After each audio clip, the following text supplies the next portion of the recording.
other kinds of productive power in our society. Whereas other people, Bill Gates, right, he owns, right, massive amounts of productive power in the form of technology, right, Microsoft. So, Marx's thought is that depending on, sorry, that's the relations of production. I shouldn't sidetrack myself here. And then what's often called the material base is the level of development of productive power in that society. And sometimes historical materialism is characterized as the view that the ideological superstructure is explained by the contribution it makes to legitimizing or sustaining the relations of production. And the relations of production are explained by the fact that they facilitate the further development of the existing productive power or technology. Right? And that's the more sort of functionalist gloss on historical materialism that G.A. Cohen sort of put to the forefront of scholarship on Marx in the late 1970s. Mm-hmm. And so productive power and technology sound like they really go hand in hand, but they're not the same. They're not entirely the same, right? Because, human labor power is a kind of productive power. But human labor power has not grown very significantly over history. It's a little greater now than it was 2,000 years ago because people tend to be stronger and bigger than they were.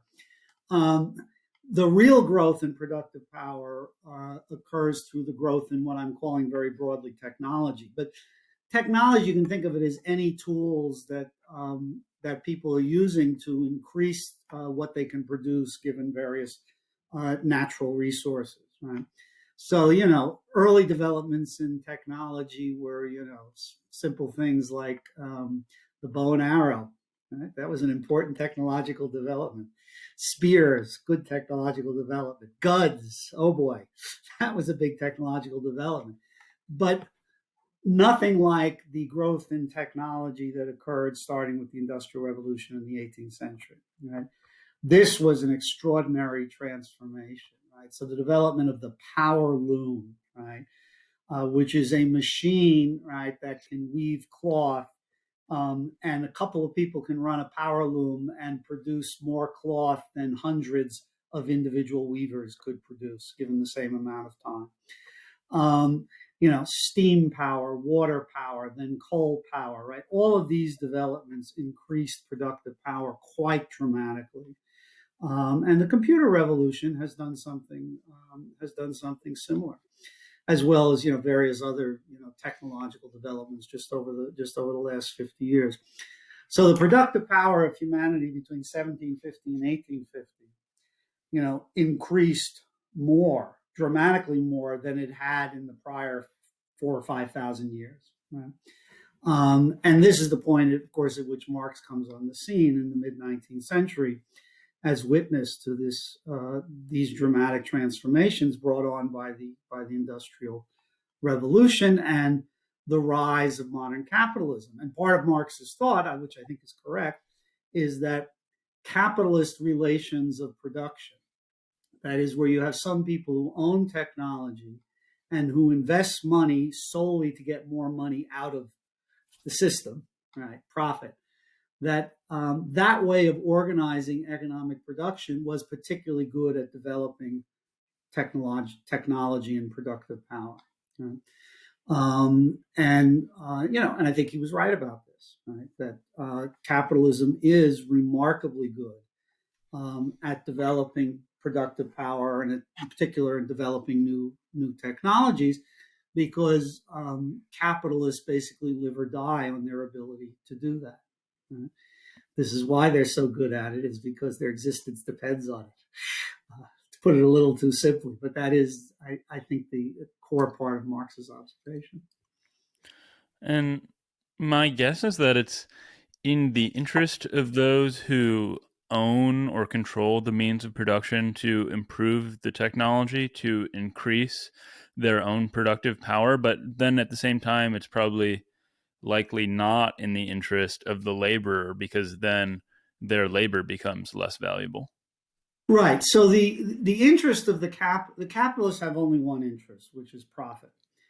Right. And so increasing productive power is potentially a way to increase profit. Okay. Now it gets complicated because if any one capitalist, embraces a technological innovation which allows him to produce more commodities with the same amount of labor time, for example, right, and thus increase their profit margin.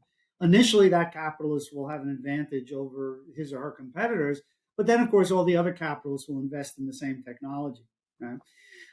And so then the whole thing starts over again. But I think the key thing to emphasize is that capitalists have no interest in increasing their productive power per se. They have only one interest, which is profit.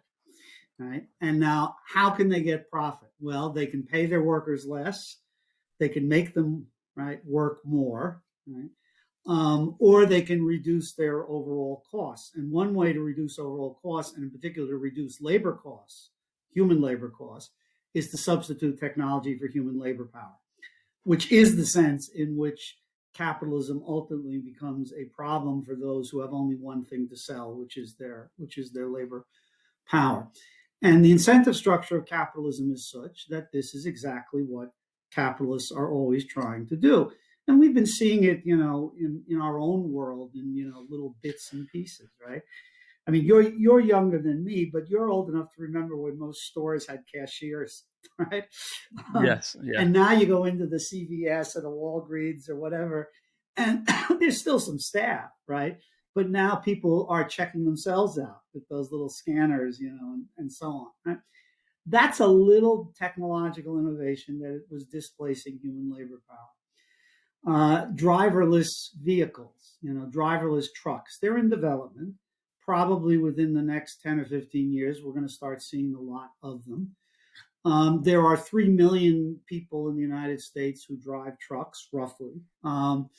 It is a low skill job. You can sell your labor power to drive a truck without having gone to college, right? And all those jobs are going to disappear. Those are little examples of what the broader development is. Chat GPT has just arrived on the scene. Right now there's a lot of hysteria about it, and it's not very good at anything that's remotely complicated. And there's a lawyer in New York who just learned you can't have Chat GPT write your brief for you because Chat GPT just makes up cases. And it doesn't just make up cases, it makes up citations to the cases. It makes up quotes, right? Because it doesn't think, right? It's just, surveying this massive database and making predictions about what word should come next. But still, right, it is an example, artificial intelligence is an example of something that displaces human labor power, right? When I was growing up, whenever they wanted to collect tolls on the highway, there was only one way to do it. They had to have a toll booth, and there had to be a person there who took your money and let you get through. Those have almost completely disappeared. Right now, we have those little cameras or whatever that pick up you have your little box on the front window shield, right? Those are the kind of things that are visible that are happening. But then there's also what's going on in the context of industrial production, right? And has been going on, for now 50 years or so, where machines replace various work that human laborers used to do on assembly lines, for example. So this is a big part of why Marx shares with Milton Friedman, as I like to point out to people, especially around here.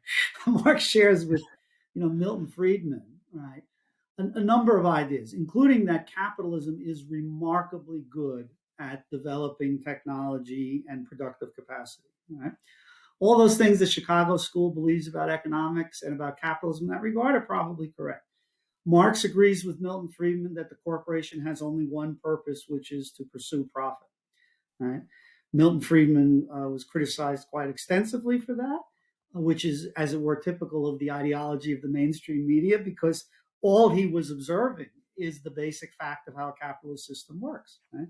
A corporation that doesn't pursue profit will cease to exist. Full stop. So he agrees with Milton Friedman on a lot of these kinds of issues.